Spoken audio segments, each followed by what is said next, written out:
So I had a thought a while ago, probably unrealistic, but I think it could erase the competitive disadvantage that puts the SWAC in. Again, probably unrealistic because of how these teams operate, but North Carolina A&T, Tennessee State, and Hampton are obviously not involved with the MEAC or the SWAC, so they wouldn't, you know, be eligible for the Celebration Bowl. How about the MEAC champion faces the winner of whoever has the best record between those three teams? Because what it also does is keeps them from being unincluded in the HBCU coverage. A lot of times Tennessee State gets forgotten. North Carolina A&T and Hampton, they now get forgotten because they're not in non-HBCU conferences. So that way we are all grouped together, and they're not just looked at as teams who are just another team that's in the Big South OVC or in the CAA. They're a part of the HBCU experience as well, because that's also what hurts West Virginia State when it comes to getting coverage at the D2 level, because they're in the Mountain East. So we don't give them as much attention. Like, for example, Tennessee State last year, they had a 6-5 season after with an incredible performance from Terrell Allen, who ended up becoming the Buck Buchanan Award winner. Imagine them going up against Howard, their offense against Tennessee State's defense. That just let me know if that's too unrealistic, because I know A&T has this mindset of not wanting to be a part of whatever. I don't want to put words in their mouth, but they just seem like they don't want to be a part of us no more. But like, and A&T also in 22, they had they were one win short of winning the Big South title. Had they gone up against North Carolina Central, even though North Carolina Central beat them in the regular season, North Carolina A&T versus North Carolina Central for a shot at the Celebration Bowl, A&T having the chance to win the Celebration Bowl again, I don't think they would have passed that up, especially since they weren't eligible for the FCS playoffs anymore. So I just feel like that would be a way to take away the competitive disadvantage that the SWAC has by having the MEAC have to earn its way one more against the non-conference opponent. Ooh. So you're saying the MEAC champion, the MEAC champion would play the team with the best record between independent. Well, they're not independents, but like, maybe what you saying? Are you saying A&T Howard and Tennessee State? I mean, A&T Hampton and Tennessee State, or? But the team that has the best record between A&T, Hampton, and Tennessee State plays against the MEAC champion. I don't know if you do it the same day as the SWAC championship game, or if you do it a week before the SWAC championship game. But it will keep the SWAC champion from being the only one that has to go a week before, because no matter what, the MEAC champion is only going to have a week to prepare for an opponent. They're not going to know their opponent until the SWAC championship game is concluded. Right. So even though physically they would have an advantage, like they would still have the mental preparedness of knowing who they're going to have to go against and matchups and stuff like that. But like, this would be so both teams are on an equal playing field physically. So you know what?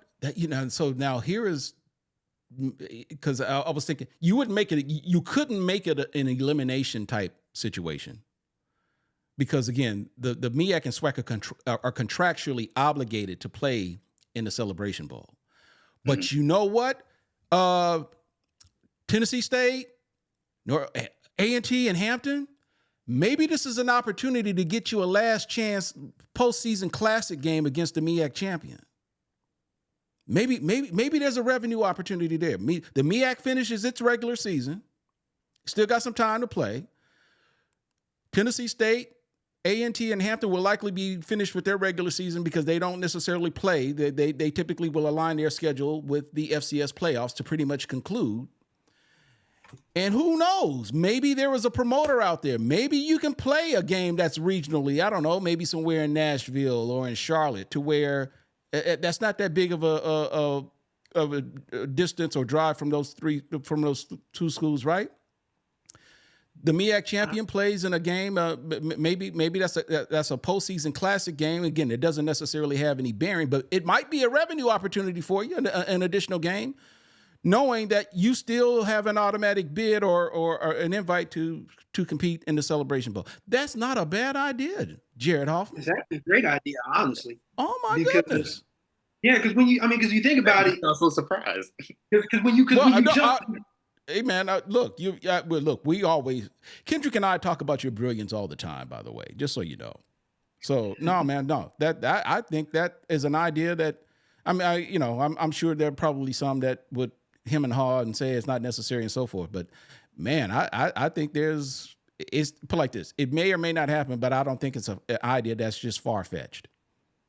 What I like about it is that it keeps the HBCU outsiders, if you will, still a part of the family, even exactly though right. Again, as Jarrett said, we don't want to put words in Aggie's mouth because Aggies will bite and bark at us anyway. So let's pause on that. So we don't know if they will still want to be a part of this community or not. But I can tell you now, and I sure as hell ain't gonna put any words in Hampton's mouth. They ain't doing that no more either. Now, no sir. I can tell you this right now. Any one of those schools finish 7-4, and they don't get a playoff spot. You telling me that Eddie George, Vincent Brown, and whoever Hampton's new coach is, I don't know his name off the rip, but you tell me either three of those gentlemen say, okay, we can get one more game in and we can prove that we're better than Howard or Morgan State or South Carolina State, they wouldn't take it? I think they would. And again, as you said, contractually obligated. I mean, it's not like, it's an elimination game, but still, it's either a chance for the MEAC to prove that, no, they are not the little sisters of the poor of the HBCU world, or that it can be a wake-up call for them heading into the Celebration Bowl. And I wanted to go back to your earlier point about, this being a made-for-television event.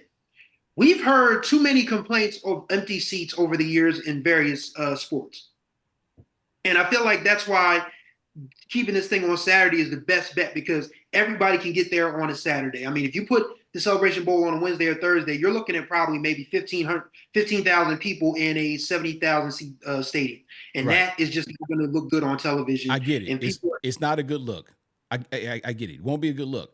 But I'm saying, but it's a made for TV event though.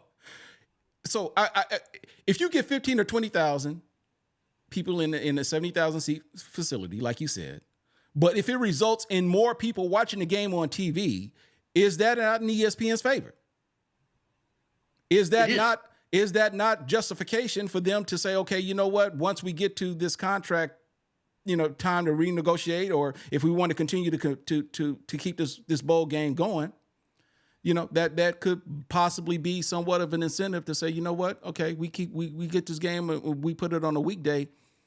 And while we may not necessarily get the numbers of people in attendance, we may very well get more people to watch it on TV, and that's okay with us. And the conference representatives, the MEAC and SWAC, continue to get the paycheck of whatever it is that they're supposed to receive. Yeah, I think it's a good idea, Jarrett. And for the record, like every bowl game that's being televised by ESPN is a TV show. Everything on ESPN is a TV show. It's all entertainment. That's what the E stands for. So that it would be beneficial for them to have a game on Monday through Friday, and they do it on bowl season. You have games in the middle of the week during bowl season on the afternoon. They don't really care as long as it's something on TV that's live. But Jerry, the idea is great. I like it, but if you're the MEAC champion, why would you agree to that? Why would you want to play one more game to possibly compromise your ability to win the Celebration Bowl? What's the incentive for you outside of wanting to have more eyeballs on your program? If I'm a coach, I'm no, I want as much time to prepare as possible. I don't want to risk my players getting hurt before the big game of the season. And why should I care if the SWAC doesn't have a week off to prepare for the game? I want this to be in my favor. I want it to be in my best position to win the game. Playing Tennessee State or Hampton or A&T is cool, but that's why the regular season exists. You can do that then. In the perfect world, it'll possibly be something to do, but if I'm a MEAC coach, I'm I'm not doing that. Why should I do that? Yeah, fair point.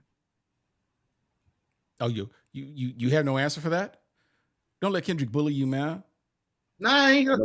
Don't I let don't Quinn think egg he you was on, trying to man. bully me saying. I don't think he was trying to bully me saying. No, he was. Yeah. He was. So Kendrick, let me answer that.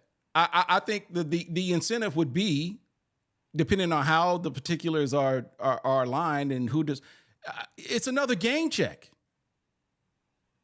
I mean, whether it be something that the MEAC decides to do, or if it's something that each of the independent schools decide they want to do.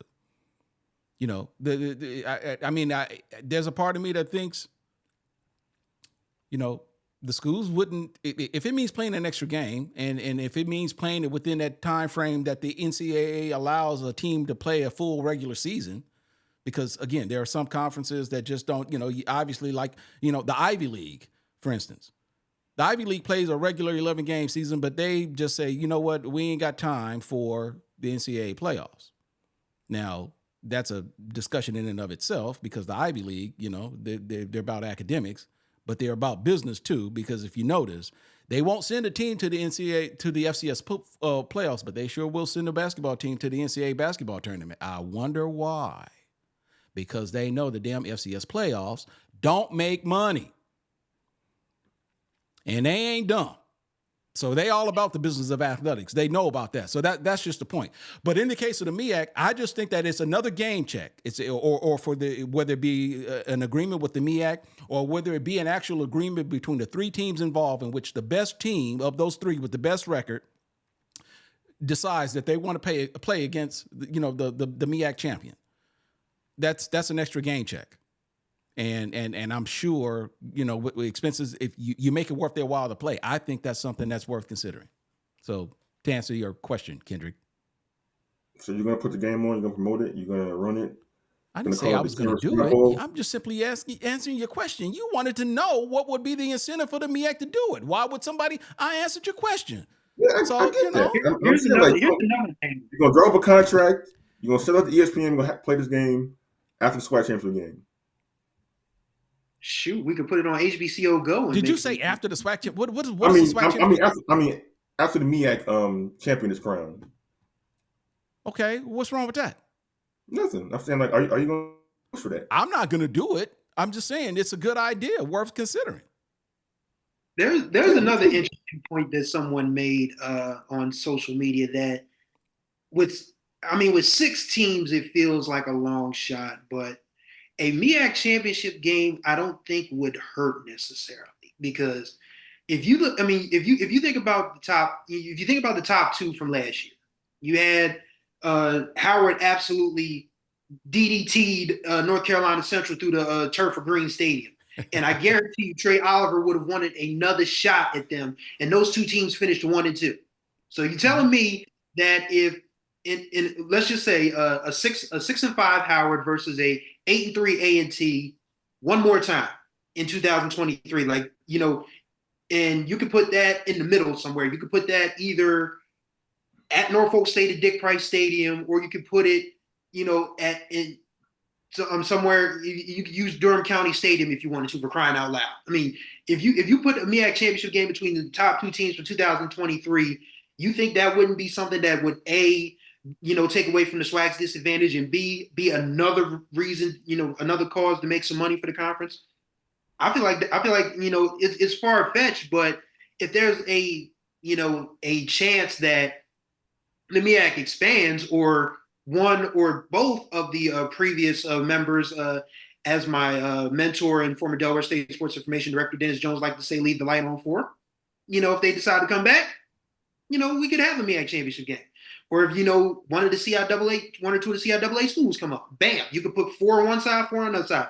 Top 2 out of those 4, bam, a MEAC championship game. So that would be a good way also to cut down on the SWAC's disadvantage, because the MEAC champion would have one more game to play to be determined the champion. But I feel like Jarrett's idea is probably still the strongest idea, because that allows Hampton and A&T to stay in the Coastal, and Tennessee State with their partnership with the OVC Big South, because that just extended through 2030, so they're not going anywhere. So I feel like Jarrett's idea is still the best idea. I would just felt like the MEAC championship game is something that maybe we could just throw out there and just throw it to the wall, see what sticks.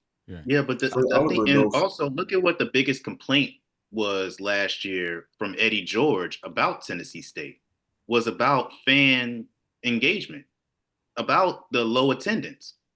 And that's a way to remedy that. What was their most attended games last year against HBCUs? Who's This this? is a Who? Tennessee State. Okay. Tennessee State, because they had the better record between them, Hampton, and North Carolina A&T. So this is a way for you to have a game. You think a game against Tennessee State and Howard wouldn't be high attendance and wouldn't make money for those schools? That's to me, and it's a way for them to be a part of the experience. Tennessee State, no matter what's going to be at HBCU, we know that. And chant in the comments, we know A&T is an HBCU. They always going to be an HBCU. We know y'all think y'all that Beyonce at HBCUs. We get it. But it's a way for them to feel included instead of them just being an outsider HBCU. That's why we'll cross this bridge when we.